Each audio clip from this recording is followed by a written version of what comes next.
রাত ৩:৪৫। Tel Aviv থেকে মাহমুদের পাঠানো মেসেজের প্রতি চোখ বুলিয়ে বিদ্যুৎ স্প্রিংয়ের মতো উঠে দাঁড়ালো আহমদ মুসা। মনে হলো কি এক তীব্র বেদনায় তার সারা মুখমণ্ডল নীল হয়ে গেছে। কিন্তু ধীরে ধীরে সে ভাব তার কেটে গেল, আর চোখ দুটি জ্বলে উঠল, মুখমণ্ডল শক্ত হয়ে উঠল। কয়েকবার অস্থিরভাবে পায়চারি করল সে। তারপর দেয়ালে টাঙানো জর্দানের মানচিত্রের উত্তর পশ্চিমাঞ্চলের উপর তার দৃষ্টি স্থির হয়ে দাঁড়াল।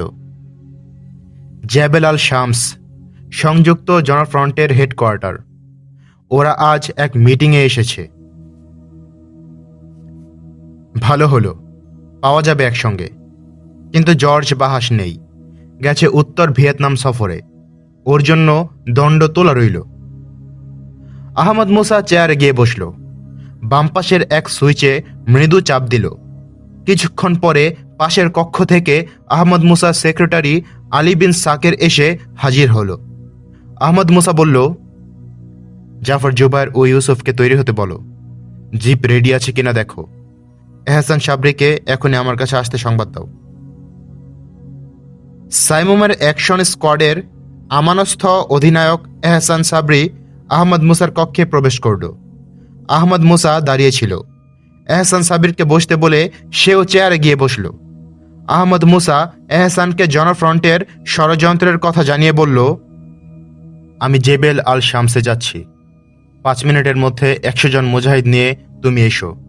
তুমি 50 জন মুজাহিদ নিয়ে বাবুল মাশরেক নিয়ে জেবেল যাবে এবং তালাবের নেতৃত্বে অন্য 50 জনকে বাবুল শেমাল দিয়ে প্রবেশ করতে বলবে। বলে আহমদ মুসা উঠে দাঁড়াল। এহসানও উঠল। এহসান সাবরি বের হয়ে যেতেই আলী বিন শাকের ঘরে ঢুকল। বলল, সব রেডি জনাব। আহমদ মুসা কোনো কথা না বলে আলীর হাতে একটি চিঠি দিয়ে বলল, মেসেজটি জেবেলে আমাদের হেডকোয়ার্টারে ইবনে সাদের কাছে এখনই পৌঁছে দেবে। জর্দানের বাদশাহ আবুল হিসামের কাছে এ মেসেজ পাঠানো হয়েছে। অন্যান্য সকল আরব রাষ্ট্রপ্রধানের কাছে এ মেসেজ অবিলম্বে পৌঁছাতে হবে। ইবনে সাদ হেডকোয়ার্টারে প্রধান রেডিও বার্তা প্রেরক। জাফর, জুবায়ের ও ইউসুফ অপেক্ষা করছিল। আহমদ মুসা গাড়িতে উঠতেই গাড়ি ছেড়ে দিল। সাইমুমের নাইট অপারেশনের কালো রঙের বিশেষ ইউনিফর্ম তাদের পরিধানে। 2টি করে রিভলভার ছাড়া অন্য কোনো অস্ত্র নেই তাদের কাছে। আম্মান থেকে যে মহাসড়ক উত্তর দিকে গেছে, সেই সড়ক দিয়ে তীর বেগে ছুটে চলছে আহমদ মুসার গাড়ি। রাতের নিস্তব্ধ প্রহর, জমাট অন্ধকার চারিদিকে। চাঁদ নেই, তারার মেলা বসেছে আকাশে।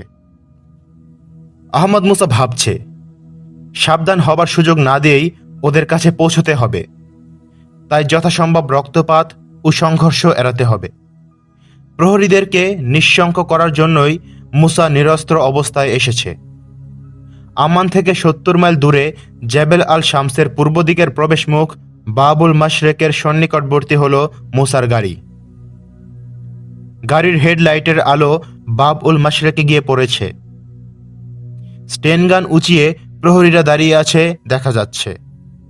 দ্বিধাহীন গতিতে আহমদ মুসার গাড়ি গিয়ে ওদের সামনে থামল। গাড়ি থামাতেই ওরা দাঁড়ালো চারদিক থেকে। গাড়ি থেকে ওরা 4 জনই নামল। আহমদ মুসাকে দেখে জনফ্রন্টের প্রহরীরা পিছিয়ে দাঁড়ালো কয়েক পা। উঁচিয়ে ধরা স্টেনগান নেমে পড়ল তাদের। ঘটনার আকস্মিকতায় ওরা যেন বিহ্বল। আহমদ মুসা বলল, বাজাজ ডেকেছে, জরুরি কাজ আছে। আব্দুর রহমান বাজাজ সংযুক্ত জনফ্রন্টের সেক্রেটারি জেনারেল। প্রহরীরা পরস্পর মুখ চাওয়াচাই করল। তারপর পথ ছেড়ে 2 পাশে সরে দাঁড়ালো তারা। আহমদ মুসার গাড়ি এগিয়ে চলল। পথে আরও 2 জায়গায় দাঁড়াতে হলো, কিন্তু কোনো অসুবিধা হলো না তাদের। প্রহরীরা কোনোই সন্দেহ করতে পারেনি। আহমদ মুসা ভাবল, জনফ্রন্টের ঊর্ধ্বতন কর্তা ব্যক্তিদের ষড়যন্ত্রের বিষয় বোধ হয় এ বেচারাদের পুরোপুরি অবহিত করা হয়নি, হয়তোবা আদৌ জানানো হয়নি। তাছাড়া কর্তা ব্যক্তিদের রাজনৈতিক ষড়যন্ত্রের বিষয়টি সম্পূর্ণ বুঝে ওঠা এ সরল মুসলিম যুবকদের পক্ষে খুব সহজ নয়। সুতরাং বিষয়টির প্রয়োজনীয় গুরুত্ব সম্পর্কে তারা কিছুটা অবচেতন থাকবে, সেটাই স্বাভাবিক। সর্বোপরি মুক্তিফ্রন্টের সকল অঙ্গদল, এমনকি আরব রাষ্ট্রগুলোর উপর সাইমুমের আহমদ মুসার প্রভাবের বিষয় তারা অবহিত আছে। গাড়ি ছেড়ে দিয়ে অসমান গিরিপথ দিয়ে আহমদ মুসারা হেঁটে চলছিল। জেবেল আল শামসের গুহার মুখে একটি চৌকোন পাথরে বাড়ি, সুদৃঢ় দেয়ালের মাঝখানে ভিতরে প্রবেশের একটি মাত্র পথ। গেটে দুজন স্টেনগানধারী প্রহরী। আহমদ মুসা ও তার অনুচররা শান্ত ও প্রসন্ন মুখে সেখানে এসে দাঁড়ালো। দূরে থাকতেই তীক্ষ্ণ দৃষ্টিতে প্রহরীদ্বয় তাদের পরীক্ষা করছিল। কি ভাবল তারা নিজেদের স্থানে একটু নড়ে চড়ে দাঁড়ালো। আহমদ মুসা স্বাভাবিক দ্রুত কণ্ঠে বলল, মিটিং শেষ হয়নি তো? জি না, একজন প্রহরী জবাব দিল। বাজাজ আমাদের ডেকেছেন। একটু অপেক্ষা করতে হবে আপনাদের জনাব, বলে প্রহরীটি দরজার বাম পাশের দেয়ালে রক্ষিত সুইচ বোর্ডটি উপরে ঠেলে ধরল। সুইচ বোর্ডটি উপরে উঠে গেলে নিচে দেয়ালের সমান্তরাল করে বসিয়ে রাখা একটি কালো বেজের উপর ক্ষুদ্র একটি সাদা বোতাম দেখা গেল। বোতামে চাপ দিতেই ইস্পাতের ভারী দরজাটি নিঃশব্দে খুলে গেল। একজন প্রহরী খোলা দরজা দিয়ে ভেতরে ঢুকে গেল। সঙ্গে সঙ্গে আহমদ মুসা ইউসুফকে একটি সংকেত দিয়ে জাফর ও জুবাইরকে নিয়ে খোলা দরজা পথে ভিতরে ঢুকে পড়ল। প্রহরীটি কয়েক পথ এগিয়েছিল মাত্র, পেছনে পদশব্দ শুনে ফিরে তাকালো, কিন্তু ততক্ষণে জুবাইরের রিভলভার তার কপাল লক্ষ্যে উঠে এসেছে। ভয় মুখ তার বিবর্ণ হয়ে গেল। জাফর দ্রুত গিয়ে তার নাকে ক্লোরোফর্মের রুমাল চেপে ধরল। এদিকে ইউসুফ অপর প্রহরীটির কাছ থেকে স্টেন গানটি কেড়ে নিয়ে তাকে ঘুম পাড়িয়েছে, জাফরের মতো একই উপায়ে। একটি স্টেন গান নিয়ে ইউসুফকে গেটে থাকতে এবং অপরটি নিয়ে জুবায়ের ও জাফরকে আসতে বলে আহমদ মুসা দ্রুত মিটিং রুমের দিকে চলল। সংযুক্ত জনফ্রন্টের সেক্রেটারিয়েটে বসেছে মিটিং। প্রবেশের দরজাটি বন্ধ ছিল না, ভেজানো ছিল মাত্র। দরজাটি ঠেলে ভেতরে প্রবেশ করল আহমদ মুসা। একটি প্রকাণ্ড সেক্রেটারিয়েট টেবিল ঘিরে বসে আছে 11 জন মানুষ।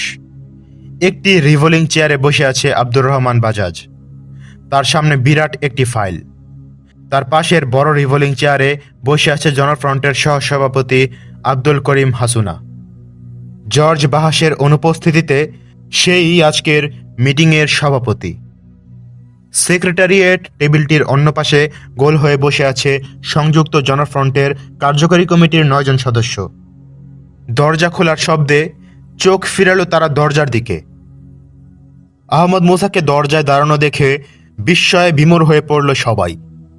তাদের বুদ্ধির উপর দিয়ে যেন হিমশীতল এক স্রোত বয়ে গেল। কিন্তু আব্দুর রহমান বাজাজ ও আব্দুল করিম দ্রুত সামলে নিল নিজেকে। তারা দুজনেই পকেটে হাত দিয়ে উঠে দাঁড়ালো। আহমদ মুসা হেসে বলল, আব্দুর রহমান, আব্দুল করিম, পকেট থেকে হাত বের করো না, লাভ হবে না কোনো। বাইরে মোতায়েন তোমাদের সব লোক ধরা পড়েছে, সব দিকে ঘিরে ফেলা হয়েছে তোমাদের এ ঘাঁটি। আহমদ মুসার কথাগুলো শান্ত কিন্তু দৃঢ়। হৃদয়ের প্রতিটি তন্ত্রীতে তা যেন আঘাত করে। নিরস্ত্র আহমদ মুসার এ কথাগুলো যেন সম্মোহিত করল ওদের। আব্দুর রহমান কিংবা আব্দুল করিম কারোরই হাত পকেট থেকে বের হলো না। মনে হলো আহমদ মুসার কথা তারা অবিশ্বাস করেনি। জাফর ও জুবায়ের এসে ঘরে ঢুকল। আহমদ মুসা বলল, জাফর, ওদের সব অস্ত্র নিয়ে নাও। 5 মিনিটের মধ্যে ওদের সকলকে বাধা হয়ে গেল। আহমদ মুসা এগিয়ে গিয়ে বাজাজের ফাইলটি তুলে নিল। ফাইলের দিকে মুহূর্তকাল তাকিয়ে বলল, সাইমুমের অবস্থান সমূহের তথ্য জোগাড় করছো কার জন্য বাজাজ? তোমার প্রভু ইসরায়েলের প্রধানমন্ত্রীর জন্য? বলে জ্বলন্ত দৃষ্টিতে তাকায় বাজাজের দিকে। তারপর বলল, ইসরায়েলকে যেসব তথ্য সরবরাহ করেছ তার ফাইল কোথায়? বাজাজ কোনো উত্তর দিল না। আহমদ মুসা বলল, সময় নষ্ট করো না বাজাজ, তুমি তো জানো কথা কেমন করে বলাতে হয়, সে পদ্ধতি আমার জানা আছে। এই সময় পূর্ব ও উত্তর দিক থেকে ভারী মেশিনগানের শব্দ শোনা গেল। মাত্র মিনিট দেড়েক, তারপর সব নীরব। বাজাজ বলল, টেবিলের ড্রয়ারের তলায় বোতাম আছে, বোতামে চাপ দিলে টেবিলের নিচের মেঝের কিছু অংশ সরে যাবে, সেখানে পাবে একটি আয়রন সেলফ, তাতে সব পাবে। আহমদ মুসা জনফ্রন্টের সদস্য সাবির জামালের দিকে চেয়ে বলল, তুমি বোতামে চাপ দাও। সত্যি টেবিলের নিচে আয়রন সেলফ পাওয়া গেল এবং তাতে পাওয়া গেল এক স্তূপ ফাইল। ফাইলগুলোর হেডিং একবার পরীক্ষা করল আহমদ মুসা। এহসান সাবরি এ সময় ঘরে প্রবেশ করল। সংবাদ কি এহসান? আহমদ জিজ্ঞাসা করল। ওরা সকলে আত্মসমর্পণ করেছে জনাব, বলল এহসান সাবরি। বেশ, তুমি রক্তক্ষয় এড়াতে পেরেছ। শয়তানরা তো আমাদের মধ্যে আত্মঘাতী সংঘর্ষ লাগিয়ে আমাদের দুর্বল করতে চায়। কিছুক্ষণ হাসল আহমদ মুসা, তারপর বলল, আমরা এদের নিয়ে চলে যাচ্ছি, তুমি গোটা ঘাঁটি সার্চ করে ওদের নিয়ে এসো। 11 জন বন্দীকে নিয়ে জাফর, জুবায়ের ও ইউসুফ আহমদ মুসার সাথে আম্মানের ঘাঁটিতে ফিরে এলো। আহমদ মুসা তার চেয়ারে এসে বসতেই আলী সাবের এসে জানালো বাদশাহ তার খোঁজ করছিলেন। আহমদ মুসা তার পাশে সাদা রঙের টেলিফোনটি তুলে নিল। হ্যালো, আহমদ মুসা বলছি। আসসালামু আলাইকুম, আবুল হিসাম বলছি। ওয়ালাইকুম আসসালাম। জনাব কি আমার খোঁজ করছিলেন? জি হ্যাঁ, আপনার পাঠানো মেসেজ পেয়েছি। মারাত্মক সংবাদ, শাহ সৌদ মিশরের আনোয়ার রশিদ। জি হ্যাঁ, সব আরব রাষ্ট্রপ্রধানের কাছে মেসেজটি পাঠানোর নির্দেশ আমি সঙ্গে সঙ্গে দিয়েছি। যাক, আমার ভার লাঘব করেছেন। আচ্ছা, জনফ্রন্ট সম্বন্ধে কি চিন্তা করেছেন? সংযুক্ত জনফ্রন্টের হেডকোয়ার্টার থেকে এইমাত্র এলাম। জর্জ বাহাস ছাড়া জনফ্রন্টের কার্যকরী পরিষদের সবাইকে বন্দী করেছি। তাদের হেডকোয়ার্টারের অন্যান্য লোকজন ধরা পড়েছে। যথাসম্ভব দ্রুত জনফ্রন্টের লোকদের গ্রেপ্তার করার জন্য সাইমুমের সব ঘাঁটিতে নির্দেশ পাঠিয়েছি। আব্দুর রহমান বাজাজ ও আব্দুল করিম হাসুনার খবর কি? হ্যাঁ, ওরা ধরা পড়েছে। আলহামদুলিল্লাহ, আল্লাহ আপনার হাতকে আরো শক্তিশালী করুন।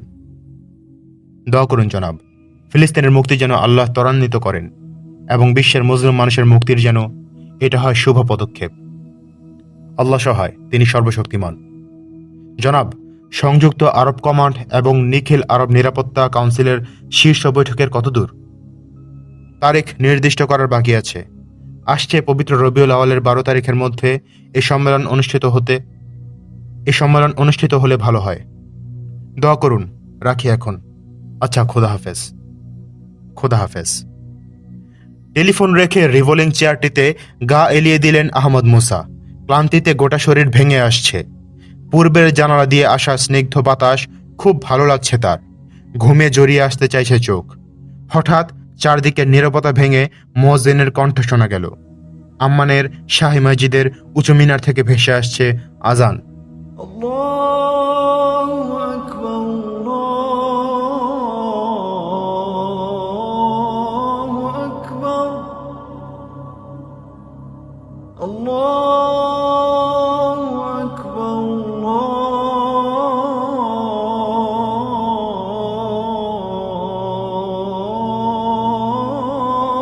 আজানের মধুর ধ্বনি কেঁপে কেঁপে মিলিয়ে যাচ্ছে নিঃসীম নভমণ্ডলের ইথার কণায়। মুয়াজ্জিন ডাকল, হাইয়া আলাস সালাহ, আহমদ মুসার মন মুহূর্তে ছুটে গেল জেরুজালেমের মুসলিম জনপদে। ওরা কি এই ধ্বনি এমনি করে শুনতে পাচ্ছে? মসজিদুল আকসার মিনার থেকে মুয়াজ্জিন কি এ আহ্বান জানাতে পারছে নিরুদ্বেগ চিত্তে? চোখের কোণ ভিজে উঠল আহমদ মুসার। ফিলিস্তিনি মুসলিম ভাইদের মুক্তির সোনালী দিগন্ত আর কত দূরে?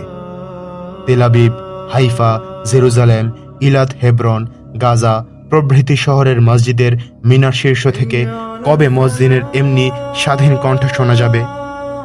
সুবে সাদিকের স্বর্গীয় স্পর্শে পূর্ব দিগন্ত শুভ্র হয়ে উঠেছে। আহমদ মুসা উঠে দাঁড়ালো অজু করার জন্য।